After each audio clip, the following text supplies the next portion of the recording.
Assalamualaikum warahmatullahi wabarakatuh. Selamat malam bagi kita semua yang saya hormati Bapak Kapus Penkum beserta jajaran, teman-teman jurnalis yang pada malam hari ini hadir bersama kami. Langsung saja saya akan menyampaikan perkembangan penanganan perkara terkait penyidikan dugaan tindak pidana korupsi dalam tata kelola minyak mentah dan produk kilang pada PT Pertamina Persero Subholding dan kontraktor kontrak kerjasama atau K3S tahun 2018 sampai dengan tahun 2003.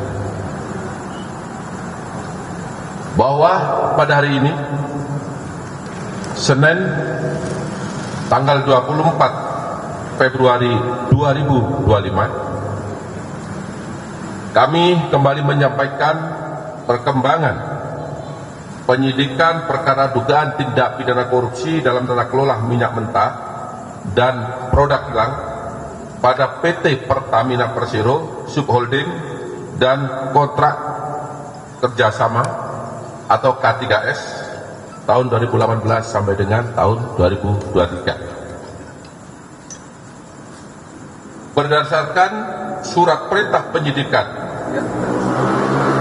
nomor 59 FD2 FD-2 10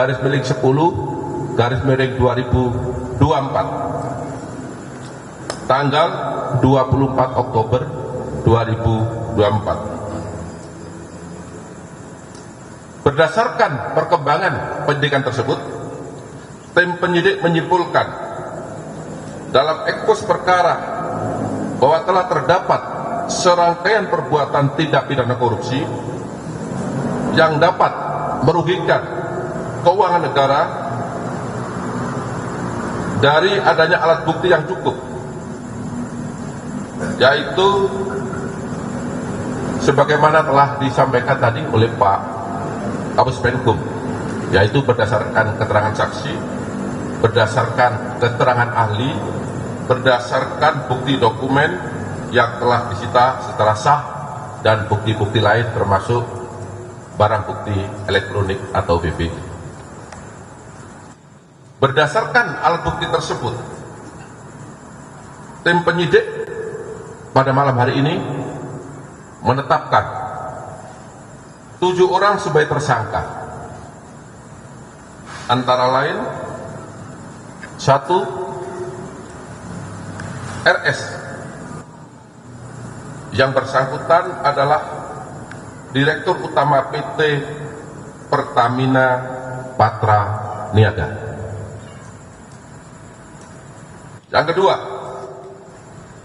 SDS yang bersangkutan adalah Direktur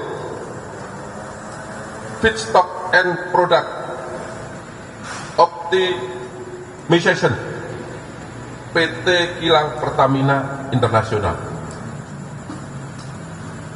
Ketiga, JF selaku Direktur Utama PT Pertamina Internasional Shipping. Keempat, AP selaku VP Feedstock Management PT Kilang Pertamina Internasional. Yang kelima, MKAR selaku Beneficial Owner PT Navigator Katulistiwa. Keenam, DW selaku Komisaris PT Navigator Katulistiwa dan Komisaris PT Jenggala Maritim.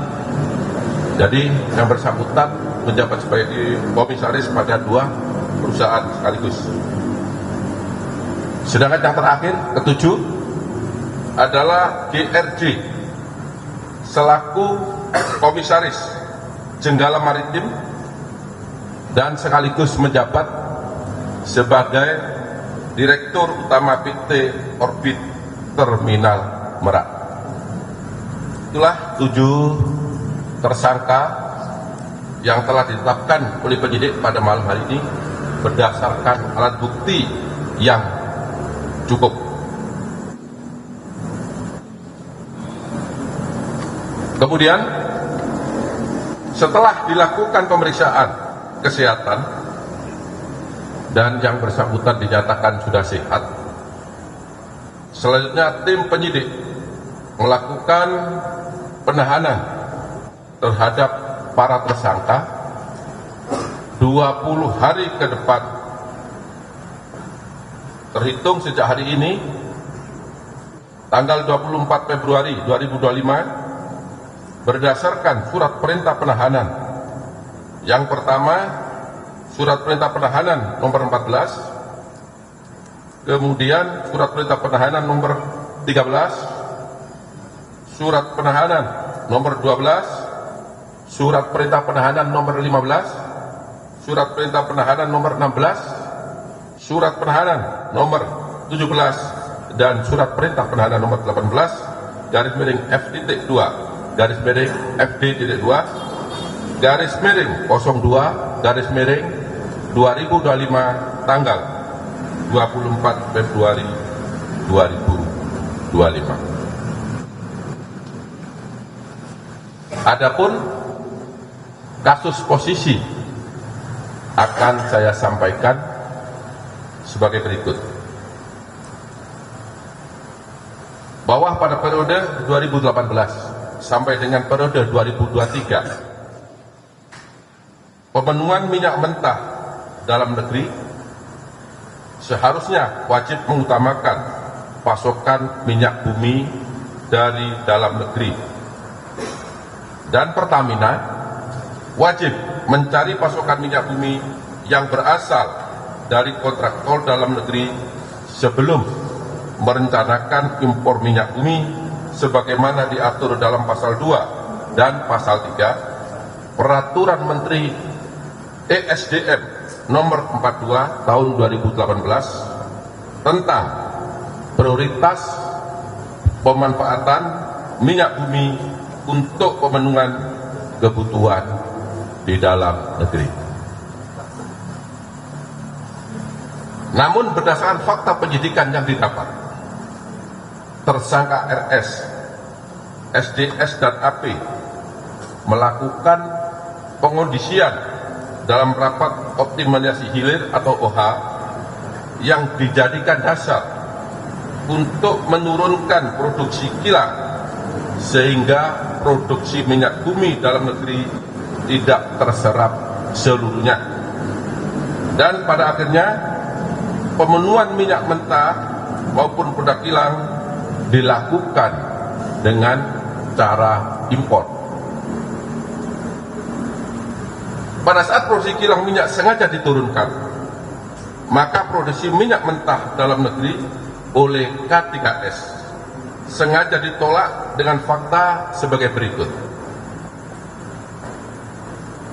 Produksi minyak mentah oleh K3S tidak memenuhi nilai ekonomis, padahal harga yang ditawarkan oleh K3S masih masuk range harga HPS.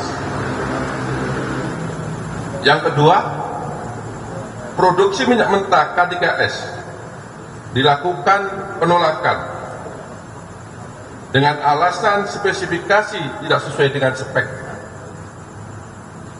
Namun faktanya minyak mentah bagian negara masih sesuai dengan spek kilang dan dapat diolah atau dihilangkan kadar merkuri atau sulfurnya.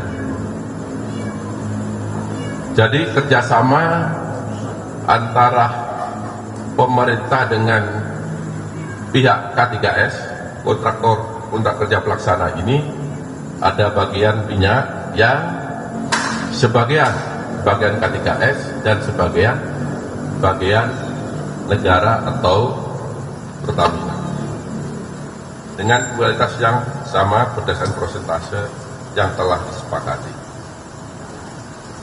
Pada saat produksi minyak mentah dalam negeri oleh K3S ditolak dengan dua alasan tersebut, maka menjadi dasar minyak mentah Indonesia dilakukan ekspor. Jadi bagian K3S tadi karena ditolak dengan alasan tidak sesuai dengan spek, harganya tidak sesuai dengan APS, maka secara otomatis bagian K3S harus diekspor ke luar negeri. Untuk memenuhi kebutuhan dalam negeri, maka kilang Pertamina Internasional melakukan impor minyak mentah, dan PT Pertamina Patraniaga melakukan impor produk kilang. Harga pembelian impor tersebut apabila dibandingkan dengan harga produksi minyak bumi dalam negeri, terdapat perbandingan komponen harga yang sangat tinggi atau berbeda harga yang sangat signifikan. Jadi saya perjelas, pada saat K3S mengekspor bagian minyaknya karena tidak dibeli oleh PT Pertamina, maka pada saat yang sama PT Pertamina mengimpor minyak mentah dan produk kilang. Selanjutnya, untuk kegiatan pengadaan impor minyak mentah oleh PT Kilang Pertamina Internasional dan produk kilang oleh PT Pertamina Patraniaga, diperoleh fakta adanya perbuatan jahat atau mens rea antara penyelenggara negara, yaitu tersangka SDS, AP, RS, dan JF bersama dengan demut atau broker, yaitu tersangka MK, DW, dan GRJ, sebelum tadi dilaksanakan dengan kesepakatan harga yang sudah diatur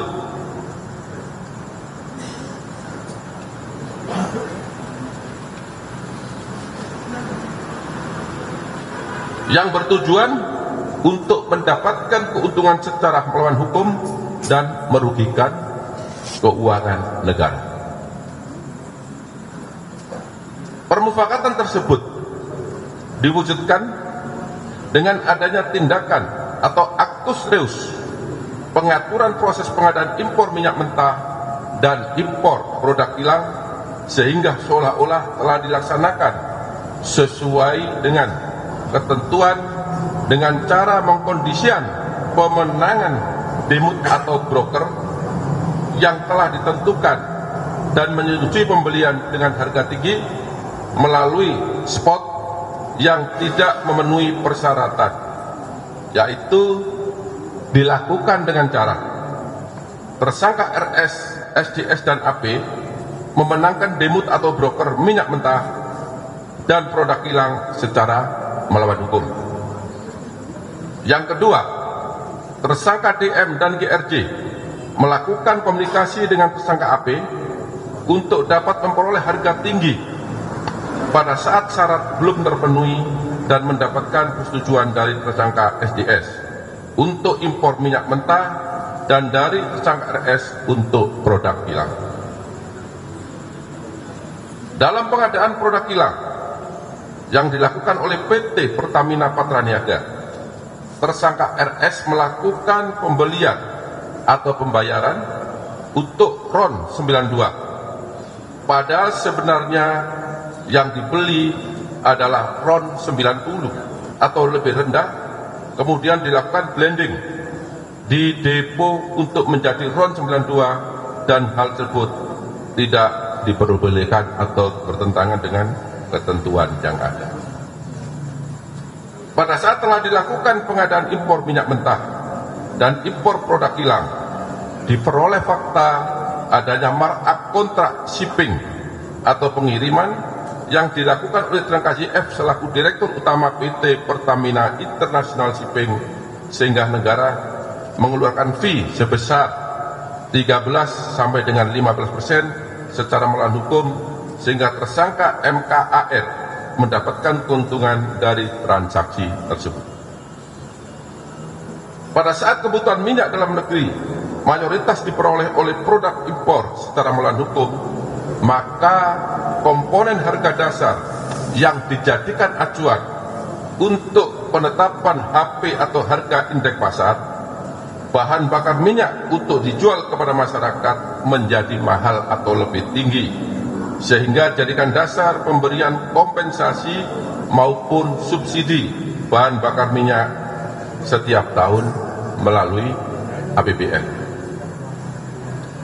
Adanya beberapa perbuatan melawan hukum tersebut telah mengakibatkan adanya kerugian keuangan negara sekitar 197 triliun yang